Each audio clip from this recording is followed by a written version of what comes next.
friends, welcome to my YouTube channel education with TA। आज जो है हम पोर्टफोलियो को डिस्कस करेंगे कि पोर्टफोलियो हम किस तरह बनाएंगे। ठीक है, एजुकेशन डिपार्टमेंट में जो पोर्टफोलियो बनाया जाता है वो किस तरह बनाते हैं, और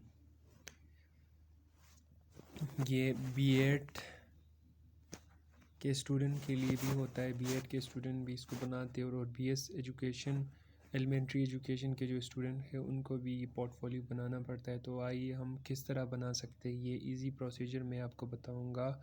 सबसे पहले जो है हम फ़ाइल लेंगे। ठीक है, फ़ाइल को हम डेकोरेट किस तरह करेंगे। सबसे पहले हमारा फ़ाइल जो है वो हम इस तरह बनाएंगे, उसके ऊपर थोड़ा सा फूल वगैरह कुछ डिज़ाइन करके मैंने यहाँ पे लगाया, इस तरह लगाएंगे। फिर उसके बाद जो है अपना नाम लिखेंगे, जिस टीचर को हम सबमिट कर रहे हैं उसका नाम लिखेंगे, जिस तरह मैंने यहाँ पे लिखा है कि Tanveer to submitted by Tanveer submitted to doctor Sadaf ma'am. ठीक है, इस तरह करके हम डिज़ाइन करके फ़ाइल के ऊपर हम लिखेंगे। फिर उसके बाद जो है पोर्टफोलियो क्या चीज़ है उसको हम एक पेज में लिखेंगे, लिख के थोड़ा डेकोरेशन करके जो है हम एक पेज में लिख के फिर उसको सबसे पहले हम फाइल में ऐड करेंगे। उसके बाद जो है एक्नॉलेजमेंट हम लिखेंगे।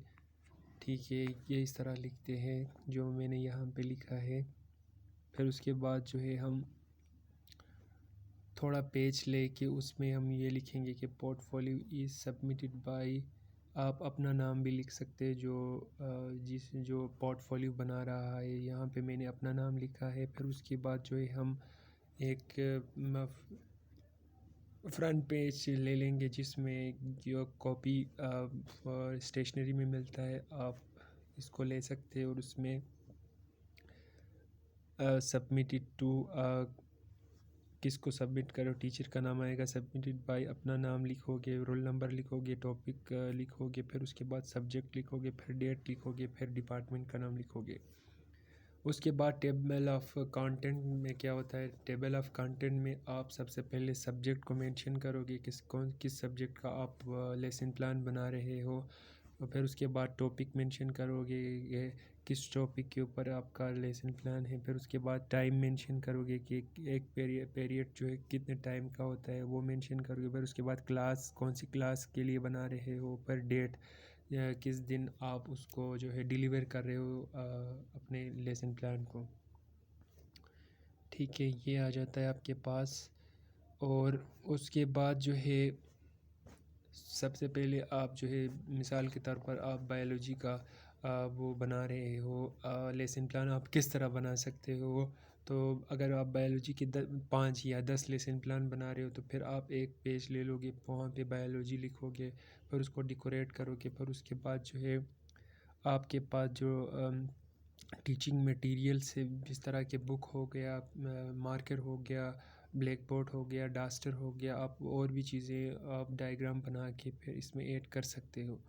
फिर उसके बाद आपका लेसन प्लान शुरू होता है। लेसन प्लान का सबसे फर्स्ट स्टेप जो है उसमें हम ऑब्जेक्टिव सेट करेंगे कि ऑब्जेक्टिव्स क्या होते हैं। मिसाल के तौर पर मेरा टॉपिक है, ठीक है,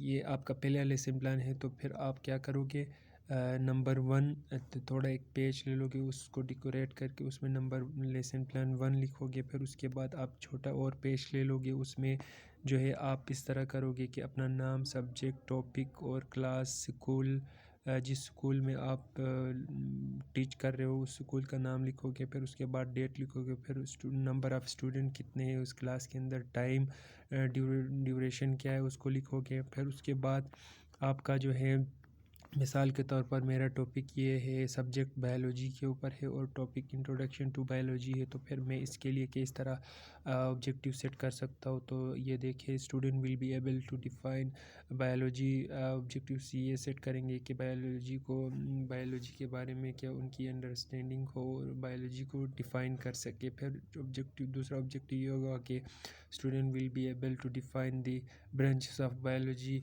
ये इस तरह के ऑब्जेक्टिव्स हम सेट करेंगे। फिर उसके बाद हमारे पास नेक्स्ट जो स्टेप है सेकंड, टीचिंग मटेरियल्स। आप अपने लेसन प्लान को डिलीवर करते वक्त कौन से टीचिंग मटेरियल यूज़ करते हो बच्चों को पढ़ाने के लिए। तो फिर आपके पास text books, white board, marker, duster, chart, flash cards. आप इसमें अगर मल्टीमीडिया यूज़ कर रहे हो तो मल्टीमीडिया भी लिख सकते हो। आप इसमें मोबाइल यूज़ करते हो, मोबाइल भी लिख सकते हो, और दूसरी चीज़ें आप भी ऐड कर सकते हो, ठीक है। डायग्राम ऐड कर सकते हो, पिक्चर्स ऐड कर सकते हो।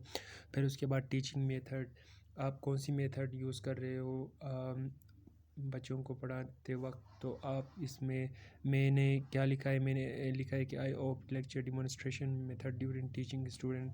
मैं यहाँ पे मैंने लिखा है कि मैं लेक्चर डिमॉन्स्ट्रेशन मेथड यूज़ करूँगा अपने बच्चों को पढ़ाने के लिए। फिर एक्टिविटी क्या करोगे, शुरू में स्टार्टिंग में मैंने लिखा है कि I will do warm up activity for gaining the attention of the student की जो अटेंशन उसको गेन करने के लिए फिर मैं क्या करता हूँ, 2 मिनट के लिए मैं वार्म अप एक्टिविटी करता हूँ कि बच्चे इंगेज हो सके, बच्चे फ्रेश हो सके, ठीक है। फिर उसके बाद प्रीवियस नॉलेज को हम चेक करेंगे कि बच्चे इस टॉपिक के बारे में क्या जानते हैं, ठीक है। पहले बच्चों ने इस टॉपिक के बारे में क्या पढ़ा है और क्या जानते हैं, ठीक है। फिर उसके बाद प्रीवियस नॉलेज में हम क्या करेंगे, इनडायरेक्ट क्वेश्चन बच्चों से करेंगे कि dear student what do you know about biology, dear student do you know the importance of biology. इस तरह के क्वेश्चन करेंगे बच्चों के साथ, ये 5 मिनट के लिए होगा। फिर उसके बाद आप जो है आगे जाओगे टॉपिक अनाउंसमेंट, जिसमें आप अपने टॉपिक को अनाउंस करोगे, पढ़ाना शुरू करोगे, टीच करना शुरू करोगे।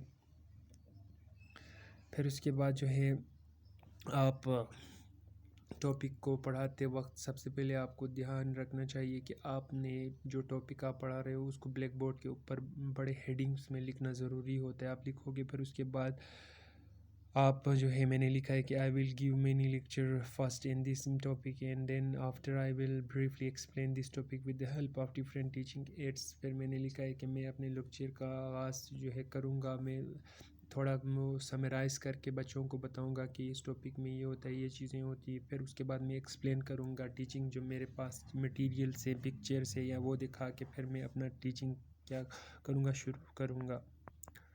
फिर उसके बाद जो है रीडिंग एक्टिविटी करूँगा। रीडिंग एक्टिविटी 3 मिनट्स के लिए मैं करूँगा। बच्चों को कहूँगा कि आप इस पैराग्राफ को रीड करें। सबसे पहले मैं खुद रीड करूँगा, फिर बच्चों को बोलूँगा कि आप जो है इस पैराग्राफ को मतलब रीड करें, उनकी रीडिंग एक्टिविटी कराऊँगा। और फिर उसके बाद वर्ड मीनिंग्स भी मैं पूछूँगा, जिस कंटेंट को, जिस टॉपिक को मैं पढ़ रहा हूँ, बुक में पढ़ा रहा हूँ, तो उसमें जो मीनिंग्स होंगे, मुश्किल अल्फाज जो होंगे, उनके मानी मैं पूछूँगा बच्चों से। फिर जो है असेसमेंट में पढ़ाने के बाद, मैं बच्चों को पढ़ाने के बाद उनकी असेसमेंट करूँगा कि बच्चों ने क्या सीखा है। तो फिर मैं उसको चेक करने के लिए क्या करूँगा, फॉर्मेटिव असेसमेंट प्रोसीजर जो है मैं उसको यूज़ करूँगा। क्लासरूम के अंदर मैं बच्चों को पेयर्स में या ग्रुप में मैं उनको एक्टिविटी दूंगा, और उसके लिए मैं 6 मिनट्स या 5 मिनट दूंगा, टाइम डिस्ट्रीब्यूट करूंगा कि 5 मिनट में आपने ग्रुप में ये इस एक्टिविटी को क्या करना है, कंप्लीट करना है। फिर उसके बाद जब बच्चे उस एक्टिविटी को कंप्लीट करेंगे, फिर मैं फीडबैक दूंगा उनको। वो 2 मिनट के लिए होगा कि मैं स्टूडेंट्स के जो है ग्रुप वर्क या पेयर एक्टिविटी जो है मैं उनको चेक करूँगा, फिर उनको फीडबैक दूंगा कि आप इस ग्रुप ने अच्छा किया, इस ग्रुप ने अच्छा नहीं किया है। तो इस तरह मैं फीडबैक दूंगा। फिर एंड में जाके होम टास्क जो है, होम टास्क उनको दूंगा मैं कि उसी टॉपिक से रिलेटेड जो टॉपिक मैंने पढ़ाया है, वो 2 मिनट के लिए का। तो फिर हमारे पास टाइम क्या होगा, कंप्लीट हो जाएगा। हमारी 40 मिनट्स का जो पीरियड्स है वो ख़त्म हो जाएगा। ये एक्टिविटीज़ में हम ग्रुप 2 के लिए हम ये एक्टिविटीज़ भी दे सकते हैं, ग्रुप 1 के लिए भी दे सकते हैं कि आप कोई वो चीज़ ले लो, आप उनको बोलो कि आप डिफ़ाइन बायोलॉजी, तो बायोलॉजी को वो डिफ़ाइन करेंगे। किसी को 2-3 जो कि ब्रांचेस ऑफ बायोलॉजी, जिस तरह हमारे पास ज़ूलॉजी है, बॉटनी है, माइक्रो बायोलॉजी, उनको डिफ़ाइन करने के लिए मैं उनको बोलूँगा, वो पेज पे लिख के फिर मैं उनको दे दूँगा। तो फिर वो क्या करेंगे, ये लिखेंगे। फिर जो है वो ग्रुप में शेयर भी करेंगे। तो शेयरिंग करने से उनकी नॉलेज में इजाफ़ा होगा, वो एक दूसरे के काम को एसेस कर सकेंगे और फीडबैक भी एक दूसरे को दे सकेंगे, ठीक है।